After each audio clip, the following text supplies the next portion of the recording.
Ayo. Aya!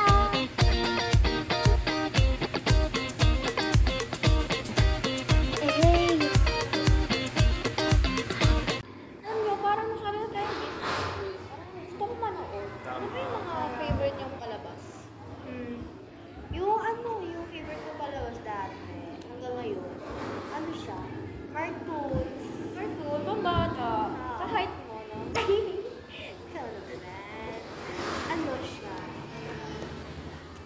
Yung isang character, ano siya? Lutang siya lagi. Tapos, yung kausap niya, ganun dadagalan, ganun. Tapos, yung sagot niya lang, oo lang lagi. Pero tinatawag siya. Nakalimutan ko kung anong tawag din, nakalimutan ko. Favorite mo, ang ganyan, tapos di mo alam yung pangalan. Nakalimutan ko nga. Ikaw ata yung lutang eh. Ano ba itsura ng mga character doon? Baka alam na. Alam niyo yun? Uso-uso yun. Ano Oo. siya? May yellow. Yan. Tapos may kulay pink. Pink. Oh. Tapos may kulay green. Oh, pink. Parang familiar siya sa akin. Oo. Oh, sabi ko sa'yo eh. Nakatira sila sa dagat. Dagat! Dagat! Who is in a pineapple under the sea? SpongeBob SquarePants! Tangina ko! Alam, favorite ko rin dati yun eh. Pero alam niyo, ayoko talaga kausap yung mga kagaya ni Patrick Star. Parang may kilala ako nun. Parang si... Ano? Si ano? Si ano? Si ano? Parang itago na natin siya sa pangalan. Diana? Diana. Kasi naman, kapag kausap mo siya, parang yung ulo niya, nasa ibang lugar. Totoo. Tapos, di ba kumakausap ko siya? Dito siya. Tapos nandito ako. Magkalapit lang kami as in. Tapos, gusto niya, uy, kumain ka na ba? Tapos sabi niya, ha? Ulit-ulit siya ako nagsasabi ng gano'n. Tapos, hindi siya nakikinig. Parang, ano siya. Siguro sa ulo niya kumakain ka na. Tawag. Siya acting busy. Ay! Activity! May ganun Bongga ka ka ba? dyan, te. Ha? May ganun ka ba? Oo naman. Pero yung nagkukwento ang tao, kailangan tutok ka sa kanila. Tama. Totoo. Pero alam niyo, parang nagigets ko kung bakit ganun sila. Si Patrick kasi, starfish siya. Si SpongeBob, sponge. Ano? Alam mo ang tawag doon? Ano? Cultural difference! Hindi ko kilala akong ganyan. Si ano? Si Maris tsaka si May. Ay, kilala ko yun. Oo. Ano yun? Kasi kaklase namin yung dati. Si ano kasi, si May, Pilipino. Tapos ito namang si Maris, Hapon. Ay, magkaawa yun. Kaya nga.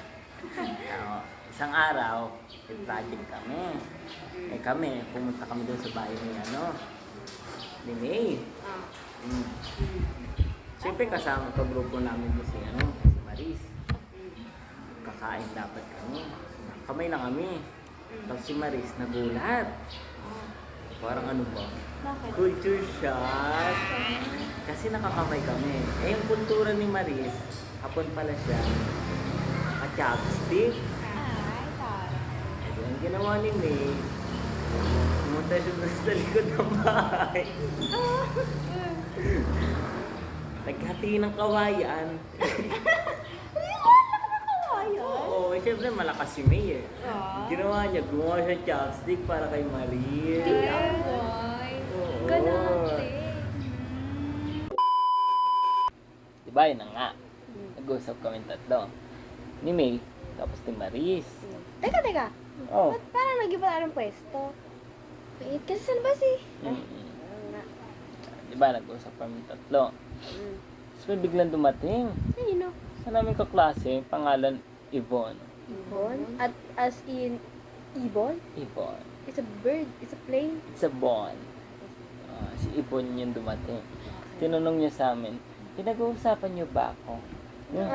Sa loob-loob ko, who you para pag-usapan, di ba? Oo.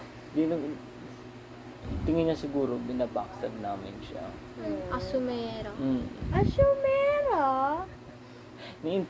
Ni-interpret niya yung message namin na nag-uusap. Kala niya siya. Buti hindi ka nainis sa kanya, no? Nainis kaya ako doon. Talaga? Grabe yung ugali nun. Sarap. Sarap. Sarap. Ay, Pero naku, kahit Bel. na, buti hindi mo pinairal yung inis mo. Kasi meron kami kaklase dati. Si Arvin, ano kasi siya eh, parang lagi siyang leader pa. Bawa may groupings kami, ganyan. Tapos kailangan turuan yung mga students. Palagi siyang galit. As in, galit siya palagi. Galit siya kasi hindi nakikinig yung mga bata sa kanya. Tapos? Pero, tingin niyo pa, susunod sa inyo yung mga bata kung galit ka ng galit ng galit ng galit ng galit? Kaya, Kung ako yun, gagalit din ako sa kanya. Kaya nga, dapat, you should never let your emotions take over you. Ay, Oh, ganun. Bongga. Grabe, no? Dahil palang factors na nakaka-apekto sa communication. Communication. Totoo. Ah. Nangyayari pala siya everyday, hindi lang sa mga formal events. Formal event. Ano Formal event. Formal events, speeches, sauna. Ano? Bakit? Communication takes place everywhere ba? Every day, every minute, every second of your life. And it's important to take note of these factors kung gusto mo magkaroon ng communication na effective. Spell effective nga. F. Puro.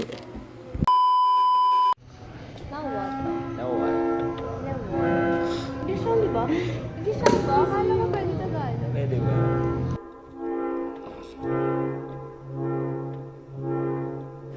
Eya.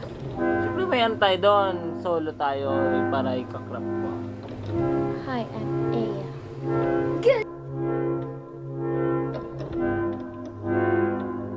Eya. Aya. and Ayu last in but the not the least, I am a youth.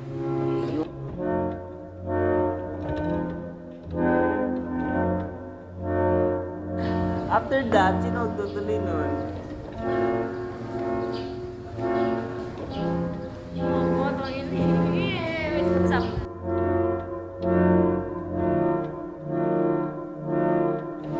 Wala kang unan.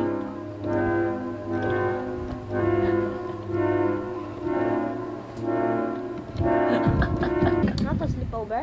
Kaya nga eh. DJ Long on the mix. Kay gipanumpa ko na